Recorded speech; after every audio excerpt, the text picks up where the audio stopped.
Yes. Path Pathakalan Aided Trust for Hope and Sports Wing together organizing this program. First, കിറാത്തിന് വേണ്ടി നാഫിയ വേദിയിലേക്ക് ക്ഷണിച്ചുകൊള്ളുന്നു. നാഫിയ കിറാത്ത്.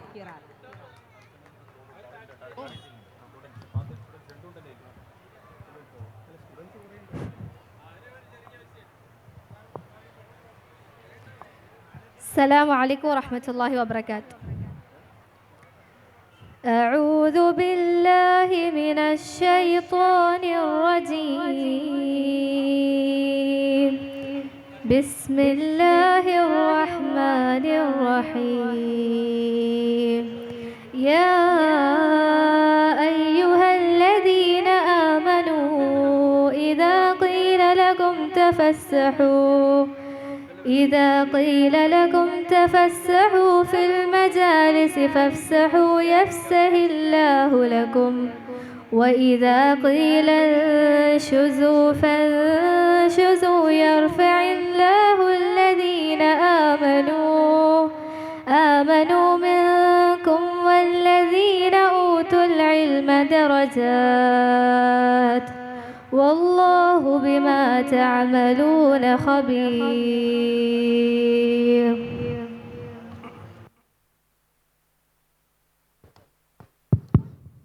അടുത്തതായി സ്വാഗതം PK Ziad. I welcome Ziad PK for welcome speech.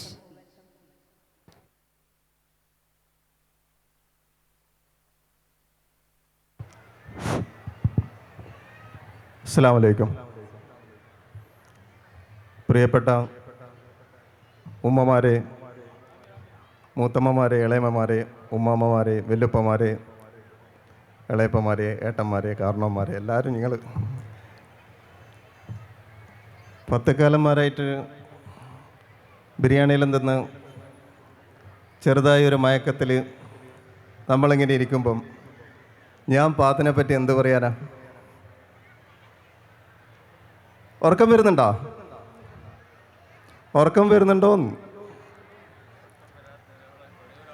Biryani എന്നിട്ട് ഉറക്കം വരുന്നുണ്ടോ? ഉറപ്പല്ലേ? കാരണം ഇനി പറയുന്ന കാര്യങ്ങൾ നിങ്ങൾക്ക് തലയിൽ കയറണമെങ്കിൽ കുറച്ച് ശ്രദ്ധ വേണം. ഉറക്കം വരുന്നുണ്ടോ? ഇല്ലല്ലോ? ഓക്കെ. നമുക്കറിയാം, പാത്തെന്ന് നിങ്ങൾ കുറേ കേട്ടിട്ടുണ്ടാവും അല്ലേ? എന്തോ കുട്ടികളെ പഠിപ്പ്, അവർക്ക് കോഴ്സിനെ പറഞ്ഞു കൊടുക്കുന്നത്, ഇങ്ങനെയൊക്കെ എന്തൊക്കെയോ കേട്ടിട്ടുണ്ടല്ലേ? എന്നാൽ ഇന്ന് നിങ്ങൾക്ക് നല്ല കറക്റ്റ് ഒരു ഐഡിയ തരേണ്ടിയിട്ടാണ് ഈ ഒരു സെഷൻ. പാത്തിലുള്ള പ്രധാനപ്പെട്ട ആൾക്കാർ ഇവരാണ് ഇത്രയും ദിവസം പാത്തിനെ മുന്നോട്ട് കൊണ്ടുപോയത്. അതുകൊണ്ട് ഞാൻ വളരെ സിമ്പിളായിട്ട് സംസാരിക്കാം. കാരണം മുമ്പിൽ ഉമ്മ ഇരിക്കുന്നുണ്ട്. ഉമ്മാൻ്റെ മുമ്പിൽ സ്റ്റൈലാക്കി സംസാരിക്കാൻ എനിക്കറിയില്ല അല്ലേ? അതുകൊണ്ട് അല്ലേ, സാധാരണ പറയും ബഹുമാനപ്പെട്ട എൻ്റെ കുടുംബാംഗങ്ങളെ എന്നെല്ലാം പറയുമ്പം തന്നെ നമുക്ക് ചിരി വരും. അപ്പോൾ വളരെ സാധാരണ നമ്മൾ വീട്ടിൽ നിന്നെല്ലാം സംസാരിക്കുന്ന പോലെ വളരെ സിമ്പിളായിട്ട് എന്താണ് നമ്മൾ ചെയ്യാൻ ഉദ്ദേശിക്കുന്നത് എന്നതിനെ പറ്റി സംസാരിക്കാനാണ് നമ്മൾ ഈ ഒരു സമയം ഉപയോഗിക്കുന്നത്. കഴിഞ്ഞ സംഗമത്തിൽ ഫൈസൽക്ക പറഞ്ഞത്, നമ്മൾ കണ്ണൂർ ജില്ലയിൽ ഒരുപാട് സ്ഥലങ്ങളിൽ ചിതറിക്കിടക്കുന്ന കുടുംബങ്ങളെല്ലാവരെയും കൂട്ടി യോജിപ്പിച്ച് ഇതുപോലെ ഒരു സംഗമവേദിയിലേക്ക് കൂട്ടിക്കൊണ്ടുവരായിരുന്നു നമ്മുടെ ഫസ്റ്റ് സംഗമത്തിൻ്റെ ഉദ്ദേശം. ഈ രണ്ടാമത്തെ സംഗമം പ്ലാൻ ചെയ്തപ്പം ആൾ എന്നോട് വിളിച്ച് ചോദിച്ചു, നമുക്ക് ഈ പ്രാവശ്യം എന്തെങ്കിലും പുതുതായിട്ട് ചെയ്യണം.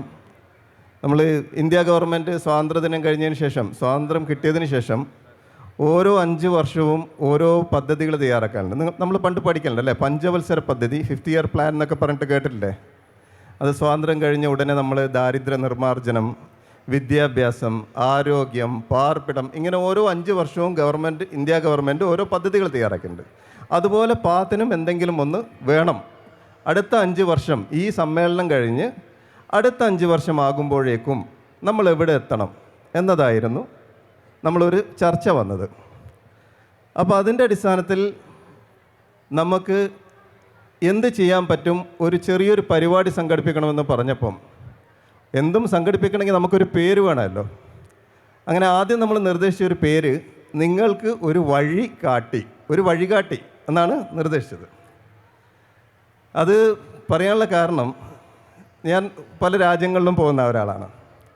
എൻ്റെ ചൈനയിലുള്ള ഒരു ഫ്രണ്ട് എന്നോട് ചോദിച്ചു, വലിയ പേരാണ് എൻ്റെത്, മുഹമ്മദ് സിയാദ് പത്തുക്കാലൻ കണ്ടത്തിൽ.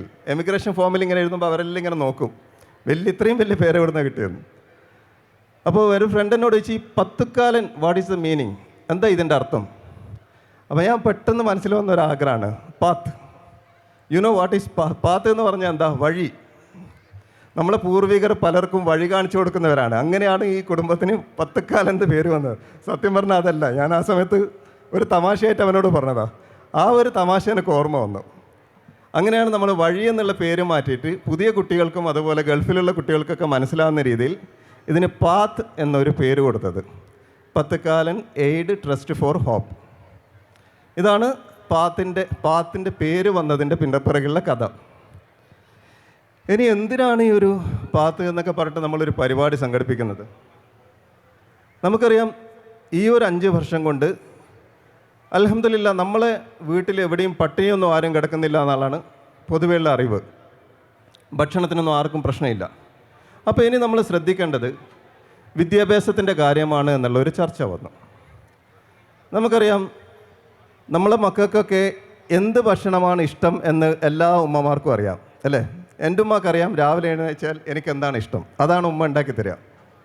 അതുപോലെ ഓരോ ഉമ്മമാരും നിങ്ങളെ മക്കൾക്ക് ഇഷ്ടമുള്ള ഭക്ഷണമാണ് ഉണ്ടാക്കി കൊടുക്കുന്നത്, അല്ലേ? നിങ്ങളോട് ചോദിച്ചാൽ പറയും അവന് ഇഷ്ടപ്പെട്ട രുചിയുള്ള ഭക്ഷണമാണ് ഉണ്ടാക്കി കൊടുക്കുന്നത്. നിങ്ങൾ ഉണ്ടാക്കി കൊടുക്കുന്ന ഭക്ഷണം എന്തിനു വേണ്ടിയാണ്? അവരുടെ നല്ല ആരോഗ്യത്തിന് വേണ്ടിയല്ലേ? അവരാ ഭക്ഷണം കഴിച്ചാൽ അവർ ആരോഗ്യം ഉണ്ടാവും. നിങ്ങൾ രുചിയില്ലാത്ത ഭക്ഷണം ഉണ്ടാക്കി കൊടുത്താൽ എന്ത് സംഭവിക്കും? അവർ ഭക്ഷണം ബാക്കി വെക്കും, അവർക്ക് ആരോഗ്യം ഉണ്ടാവില്ല, അല്ലേ? ഇത് ഭക്ഷണത്തിൻ്റെ കാര്യത്തിലാണ് നമ്മൾ ഈ ഒരു കാര്യം ശ്രദ്ധിക്കുന്നത്. എന്നാൽ മനസ്സിൻ്റെ കാര്യത്തിലും ഇതുപോലെ ഒരു രുചിയുണ്ട്. ആ രുചിക്ക് നമ്മൾ പറയും അഭിരുചി എന്നാണ് പറയുക. പലപ്പോഴും ഒരു കുട്ടി നമ്മുടെ വീട്ടിൽ വളരുന്നു. ഈ കുട്ടിയുടെ ഭക്ഷണത്തിൻ്റെ രുചി എന്താണ് എന്ന് നമ്മൾ പലപ്പോഴും ശ്രദ്ധിക്കാറുണ്ട്.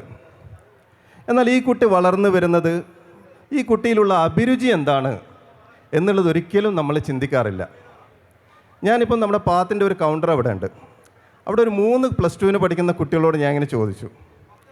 അപ്പോൾ അവർ എന്നോട് ചോദിക്കുന്നത്, നമുക്കറിയേണ്ട ഒരേ ഒരു കാര്യമേ ഉള്ളൂ, ഈ ലോകത്ത് ഏറ്റവും സ്കോപ്പുള്ള ജോലി ഏതാണ്, ഏറ്റവും സ്കോപ്പുള്ള കോഴ്സ് ഏതാണ്? അല്ലാഹു അക്ബർ അല്ലാഹു അക്ബർ അല്ലാഹു അക്ബർ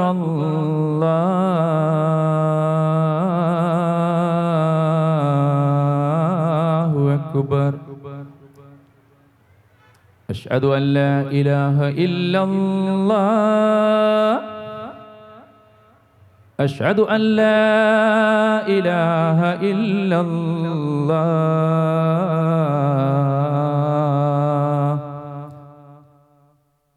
അഷ്ഹദു അന്ന മുഹമ്മദർ റസൂലുള്ളാഹ് അഷ്ഹദു അന്ന മുഹമ്മദർ റസൂലുള്ളാഹ്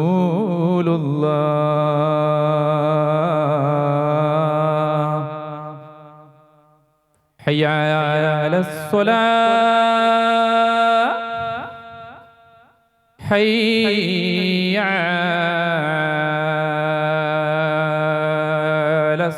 അലസ്സലാഹ്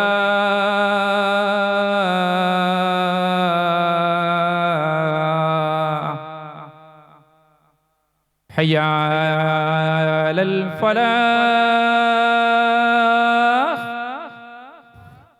ഹയ്യ അലൽ ഫലാഹ്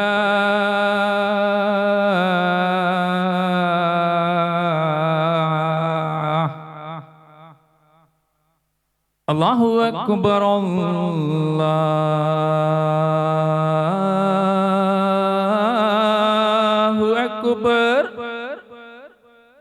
لا إله إلا الله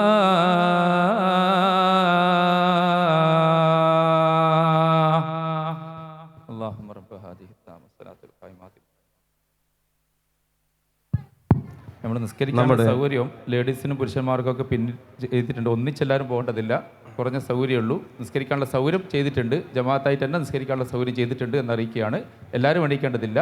അതുകൊണ്ട് കുറേശ്ശെ അതിനനുസരിച്ച് തിരക്ക് കൂട്ടാതെ നിസ്കരിക്കണം എന്ന് അഭ്യർത്ഥിക്കണം. അള്ളാഹു അനുഗ്രഹിക്കട്ടെ. നമ്മുടെ വളണ്ടിയേഴ്സ് ഒരു ചെറിയൊരു ബക്കറ്റുമായി നിങ്ങളെ സമീപിക്കുന്നുണ്ട്. നിങ്ങൾക്ക് കഴിവിൻ്റെ പരമാവധി അവരെ നിങ്ങളുള്ളത് നൽകി സഹായിക്കണമെന്ന് അഭ്യർത്ഥിക്കുകയാണ്. ഓക്കെ. അപ്പം നേരത്തെ നമ്മൾ പറഞ്ഞത് നമ്മൾ രുചിയുള്ള ഭക്ഷണം ഉണ്ടാക്കിയിട്ടാണ് നമ്മളെ മക്കൾക്ക് കൊടുക്കുക അല്ലേ? അങ്ങനെയാണെങ്കിൽ നമ്മളെ മക്കൾ പറയുന്നു, നിങ്ങളെ മോള് പറയാണ്, ഉമ്മ എനിക്ക് ഇന്ന് ഉച്ചക്ക് നല്ല സാമ്പാറും ചോറും ഉണ്ടാക്കി തരണം എന്ന് പറയും അല്ലേ? നല്ല സാമ്പാറും ചോറും ഉണ്ടാക്കി തരണം എന്ന് പറഞ്ഞാൽ നിങ്ങളെന്ത് ചെയ്യും? ഫ്രിഡ്ജിൽ നിന്ന് 1/2 കിലോ ചിക്കൻ എടുക്കും, എന്നിട്ട് 2-3 ഉള്ളി എടുക്കും, തക്കാളിയും പച്ചമുളകും എല്ലാം എടുത്ത് സാമ്പാർ കറി വെച്ച് കൊടുക്കും അല്ലേ? ശരിയല്ലേ? നിങ്ങളെ കുട്ടി നിങ്ങളോട് സാമ്പാർ ഉണ്ടാക്കി തരണമെന്ന് പറയുമ്പോൾ നിങ്ങൾ ഫ്രിഡ്ജിൽ നിന്ന് 1/2 കിലോ ചിക്കൻ എടുക്കും, കോഴി എടുക്കും, കുറച്ച് ഉള്ളി എടുക്കും, തക്കാളി എടുക്കും, പച്ചമുളക് എടുക്കും, സാമ്പാർ കറി ഉണ്ടാക്കി കൊടുക്കും. ഞാൻ പറയുന്ന ഉത്തരം ശരിയാണോ തെറ്റാണോ? സാമ്പാറാവോ? പിന്നെ എന്താവുക? ചിക്കൻ കറി ആവും അല്ലേ? ഓക്കെ. അപ്പോൾ നമ്മൾ സാമ്പാറിന് എന്തൊക്കെയാണ് ചേരുവകൾ? ചിക്കനല്ല സാമ്പാർ, സാമ്പാറിന് പച്ചക്കറികളാണ് വേണ്ടതല്ലേ? അതുപോലെയാണ് നമ്മളെ കുട്ടികളുടെ കോഴ്സുകളും. വളരെ സിമ്പിളാണ്. അത് നിങ്ങളെ പറഞ്ഞു തരാൻ വേണ്ടിയിട്ടാണ് പാത്ത് ഇവിടെ സംഘടിപ്പിച്ചിരിക്കുന്നത്. അപ്പോൾ പാത്തിൻ്റെ പണി സാമ്പാറും ചിക്കൻ കറിയും വെച്ചേർത്തല്ല, നിങ്ങളുടെ കുട്ടികളുടെ അഭിരുചിക്ക് അനുസരിച്ചിട്ടുള്ള കോഴ്സുകൾ തിരഞ്ഞെടുക്കാൻ നിങ്ങളെ സഹായിക്കുക എന്നുള്ളതാണ് പാത്തിൻ്റെ ലക്ഷ്യം. അതെന്തിനാണ്? ഇപ്പം നിങ്ങൾ എപ്പോഴും നിങ്ങൾ സ്കൂളിൽ നിങ്ങളെ മക്കളെ പറഞ്ഞു വിടുന്നു അല്ലേ? നിങ്ങൾ സ്കൂളിൽ പറഞ്ഞു വിടുമ്പം നിങ്ങൾ നമ്മുടെ മുൻ രാഷ്ട്രപതി APJ അബ്ദുൽ കലാം അദ്ദേഹത്തിൻ്റെ ഒരു പുസ്തകമുണ്ട്, ദ വിങ്സ് ഓഫ് ഫയർ. അതിൻ്റെ പേരാണ് അഗ്നിച്ചിറകുകൾ. ആ ബുക്കിൽ എഴുതുന്നത്, എനിക്ക് അഭിരുചിയോടുകൂടി ജീവിതത്തെ നോക്കിക്കാണാൻ പഠിപ്പിച്ചത് എൻ്റെ ഉമ്മയാണ്. എന്ത് ചെയ്യുമ്പോഴും നമ്മൾ ഒരു അഭിരുചിക്ക് നമ്മൾ പറയുന്ന ആപ്റ്റിറ്റ്യൂഡ് എന്നാണ്. നല്ലൊരു അഭിരുചിയോടുകൂടി കാര്യങ്ങൾ എന്തിനേയും നോക്കിക്കാണണം, അല്ലെങ്കിൽ പഠിക്കാൻ വേണ്ടിയുള്ള ഒരു മനസ്സുണ്ടാക്കി തന്നത് എൻ്റെ ഉമ്മയാണ്. ഏത് ജീവിത മാർഗത്തിലേക്കും ധൈര്യത്തോടെ മുന്നോട്ട് പോകാൻ എനിക്ക് ധൈര്യം തന്നത് എൻ്റെ ഉപ്പയാണ്. ഇത് പഴയ പ്രസിഡന്റ് APJ അബ്ദുൽ കലാം, അദ്ദേഹം ഇന്ത്യയിലെ ഏറ്റവും വലിയ സയൻറ്റിസ്റ്റ് ആയിരുന്നു അല്ലേ? അദ്ദേഹത്തിൻ്റെ ഉപ്പയും ഉമ്മയുമാണ് അദ്ദേഹത്തെ ഇതിനൊക്കെ സഹായിച്ചത്. അപ്പം നിങ്ങളുടെ റോൾ എത്ര വലുതാണ്? നമ്മൾ ഫുൾ ടൈം ബിഗ് ബോസും മൊബൈലിൽ റീൽസും കണ്ടിരിക്കലല്ല നമ്മുടെ പണി. നമ്മുടെ മക്കളുടെ വിദ്യാഭ്യാസ കാര്യം ഇന്നു മുതൽ നിങ്ങൾ ശ്രദ്ധിക്കുകയാണെങ്കിൽ തീർച്ചയായും പാത്ത് നിങ്ങൾക്ക് ഒരുപാട് കാര്യങ്ങൾ പറഞ്ഞു തരും. നിങ്ങൾ സ്കൂളിലേക്ക് പറഞ്ഞു വിടുമ്പോൾ നമുക്കറിയാം, തലശ്ശേരിയിലോ അഞ്ചരക്കണ്ടിയിലോ കണ്ണൂരിലോ പോകുന്ന ഒരുപാട് ബസ്സുകൾ അവിടെ ഉണ്ടാവും. നിങ്ങളെ കുട്ടിക്ക് പോകേണ്ടത് കണ്ണൂരേക്കാണ് അല്ലേ? നമ്മളെന്താ പറയുക, ബസ്സിൻ്റെ നമ്പർ പ്ലേറ്റ് നോക്കി അതിൽ കയറണം അല്ലേ? അതുപോലെ തന്നെയാണ് നിങ്ങളുടെ കുട്ടി ആഗ്രഹിക്കുന്നത് ഒരു ജേർണലിസ്റ്റാണോ, അല്ലെങ്കിൽ ആർക്കിടെക്ചറാണോ, ഡോക്ടറാണോ, എൻജിനീയറാണോ, വക്കീലാണോ, എന്തുമായിക്കൊള്ളട്ടെ, ഇതൊക്കെ കഴിഞ്ഞ ആൾക്കാരാണ് നമ്മുടെ ഈ സ്റ്റേജിലിരിക്കുന്നത്. ഇവരൊക്കെ നിങ്ങളെ കുട്ടികളെ സഹായിക്കാൻ തയ്യാറാണ്. ഏത് രീതിയിൽ നിങ്ങളെ കുട്ടികൾക്ക് ഈ കോഴ്സുകൾ പഠിച്ച് അവരുടെ ജീവിതത്തിൽ ഏറ്റവും ഉയർന്ന മേഖലകളിലേക്ക് എത്താൻ പറ്റും എന്നുള്ളതിന് ജീവിക്കുന്ന ഉദാഹരണങ്ങളാണ് നിങ്ങളുടെ മുമ്പിൽ നമ്മുടെ കോർ ടീമായിട്ട് ഇരിക്കുന്നത്. 9ാം ക്ലാസ് മുതൽ +1 +2 കഴിഞ്ഞ് ഡിഗ്രി കഴിഞ്ഞ് നമ്മുടെ മക്കൾ മാസ്റ്റർ ഡിഗ്രിയും കഴിഞ്ഞ് PhD വരെ ചെയ്യാൻ പറ്റുന്ന എല്ലാ അറിവും റിസോഴ്സും ആൾക്കാരും ഇന്ന് പാത്തിൻ്റെ കൂടെയുണ്ട്. ഏകദേശം 6ഓളം ഡോക്ടേഴ്സ് ഉണ്ട് നമ്മുടെ ഗ്രൂപ്പിൽ, 3-4 അഡ്വക്കേറ്റ്സ് ഉണ്ട്, 4 ചാർട്ടേഡ് അക്കൗണ്ടന്റ്മാരുണ്ട്, 2 പൈലറ്റുമാരുണ്ട്. നിങ്ങളുടെ മക്കൾക്ക് പൈലറ്റ് കോഴ്സ് ചെയ്യണമെങ്കിൽ നമ്മൾ അവരെ വിളിച്ച് നമ്മൾ ഒരു ട്രെയിനിങ് കൊടുക്കാം. ഇങ്ങനെയുള്ള എല്ലാ സംവിധാനങ്ങൾക്കുമുള്ള ഒരു ടീം ഇന്ന് നിങ്ങളുടെ മുമ്പിൽ സജ്ജമായി നിൽക്കുകയാണ്. ഇനി നിങ്ങൾ തീരുമാനിക്കുക, ഇന്നു മുതൽ നിങ്ങളുടെ മക്കളുടെ അഭിരുചി കണ്ടെത്താൻ നിങ്ങൾ ശ്രമിക്കുമോ ഇല്ലയോ? ശ്രമിക്കുന്നില്ലെങ്കിൽ നിങ്ങൾ സാമ്പാർ വെക്കാൻ വേണ്ടി ഉമ്മ എനിക്ക് സാമ്പാർ വെച്ചതാ എന്ന് പറഞ്ഞപ്പോൾ നിങ്ങൾ ഫ്രിഡ്ജിൽ നിന്നും ചിക്കൻ എടുത്ത് ചിക്കൻ കറി വെച്ച് കൊടുക്കുന്ന ഉമ്മയായിപ്പോ അല്ലെങ്കിൽ പേരൻസ് ആയിപ്പോവും. കാരണം കുട്ടിയുടെ അഭിരുചി തിരിച്ചറിയാതെ തോന്നിയ കോഴ്സിന് അയച്ച് +2 കഴിഞ്ഞാൽ ഇനി എന്താ ചെയ്യേണ്ടത്? മറ്റോൾ ഇന്ന കോഴ്സിനാണ് പോയത്, നീനും അതിന് പോയിക്കോ. പണ്ട് നമ്മളെപ്പോഴും പറയാറുണ്ട്, നമുക്കാകെ അറിയുന്ന 2 കോളേജാണ്. ഒന്ന് ആ ഭാഗത്ത് പോയി കഴിഞ്ഞാൽ ബ്രണ്ണൻ കോളേജ്, ഇങ്ങോട്ടേക്ക് പോയി കഴിഞ്ഞാൽ SM കോളേജ്. ഈ 2 കോളേജാണ്. പിന്നെ നമ്മളൊക്കെ പഠിച്ച് കേരളത്തിന് പുറത്ത് പോയപ്പോഴാണ് മനസ്സിലായത് ഇന്ത്യയിൽ നമുക്ക് പഠിക്കാൻ പറ്റുന്ന ഒരുപാട് വലിയ വലിയ കോളേജുകളുണ്ട്, ഒരുപാട് വലിയ വലിയ യൂണിവേഴ്സിറ്റികളുണ്ട്. അവിടെയൊക്കെ നമുക്ക് ഒരല്പം മുന്നേ തയ്യാറെടുക്കുകയാണെങ്കിൽ എൻട്രൻസ് എക്സാമിനേഷൻ വഴി ഇന്ത്യയുടെ ഏറ്റവും ഉയർന്ന പദവിയിലേക്ക് എത്താൻ പറ്റും എന്ന അറിവ് നമുക്ക് പിന്നീടാണ് കിട്ടുന്നത്. ഈ അറിവിൻ്റെ അടിസ്ഥാനത്തിലാണ് പാത്ത് എപ്പോഴും ശ്രദ്ധിക്കുന്നത്, നമ്മുടെ കുട്ടികളിൽ, നമ്മുടെ കുടുംബത്തിലുള്ള ഒരു കുട്ടി പോലും അവൻ പഠിക്കുന്ന ഒരു വിഷയത്തെക്കുറിച്ച്, അവൻ ആഗ്രഹിക്കുന്ന ജോലി അല്ലെങ്കിൽ കോഴ്സിലേക്ക് എത്താൻ ഒരു അറിവ് കിട്ടാത്ത ഒരവസ്ഥ ഉണ്ടാവരുത് എന്നതാണ് പാത്തിൻ്റെ അടിസ്ഥാനപരമായിട്ടുള്ള ലക്ഷ്യം. ഇതിലേക്ക് ഏറ്റവും സജ്ജരായി നമ്മൾ തയ്യാറാണ്, നമ്മൾ ഈ ദൗത്യം ഏറ്റെടുക്കുകയാണ് എന്ന് പറഞ്ഞ് സ്വയം മുന്നോട്ടേക്ക് വന്ന ആൾക്കാരാണ് ഈ ഇരിക്കുന്നത്. ഒരാളും നിർബന്ധിച്ചിട്ടില്ല ഇവരെ. ഇങ്ങനെ ഒരു ആശയം പറഞ്ഞു പലരെയും കോണ്ടാക്ട് ചെയ്തപ്പോൾ നമ്മൾ റെഡിയാണ്, എന്തിനും തയ്യാറാണ്, എന്തറിവാണ് നമ്മൾ ഇവർക്ക് പറഞ്ഞു കൊടുക്കേണ്ടത് എന്ന് പറഞ്ഞ് മുന്നോട്ട് വന്ന നമ്മുടെ യുവാക്കൾക്ക് നമുക്ക് നല്ലൊരു കൈകൊടി കൊടുത്തൂടെ?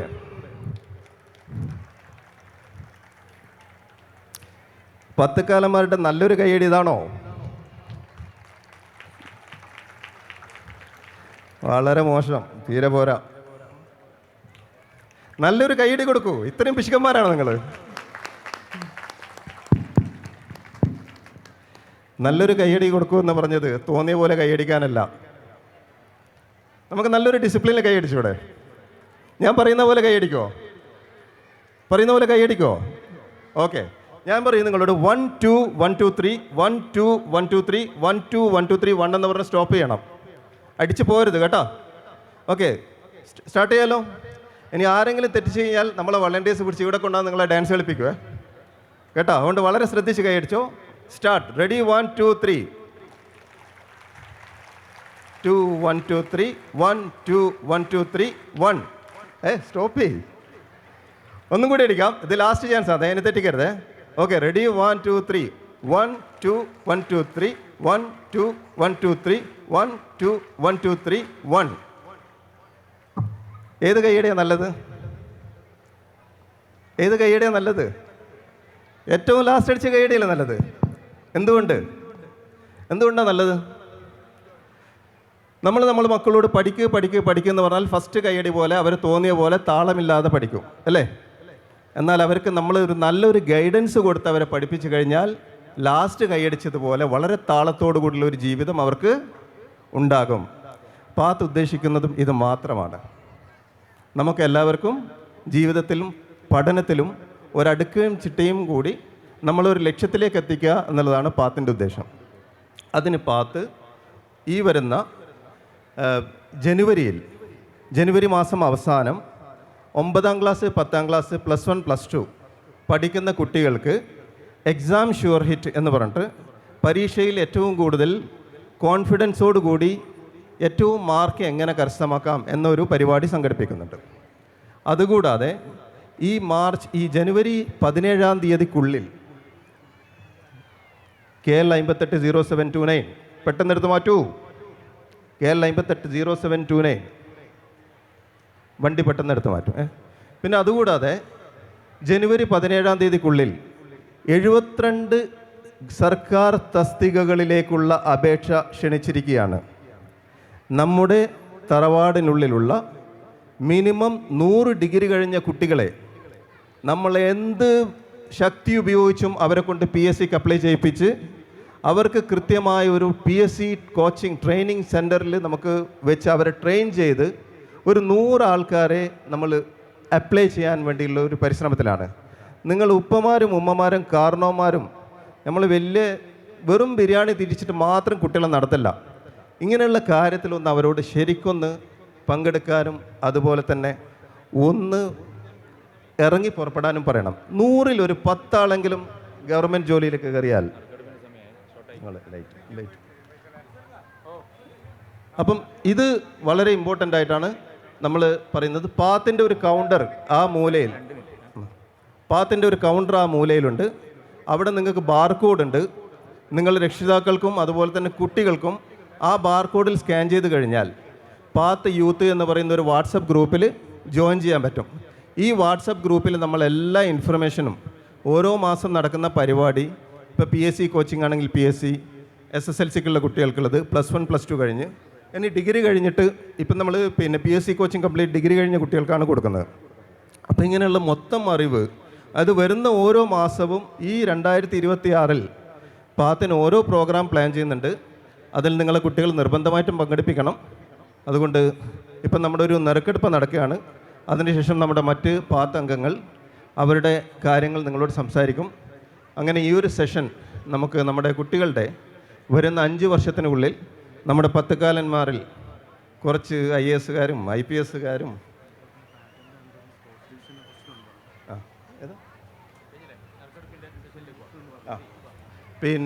അപ്പം ഇങ്ങനെയുള്ള കുറച്ച് പരിപാടികളിലായിട്ടാണ് മുന്നോട്ട് പോകുന്നത്. അപ്പോൾ തീർച്ചയായും നിങ്ങളുടെ എല്ലാ സഹകരണം ഉണ്ടാവണം. അസ്സലാമു അലൈക്കും വറഹ്മത്തുള്ളാഹി.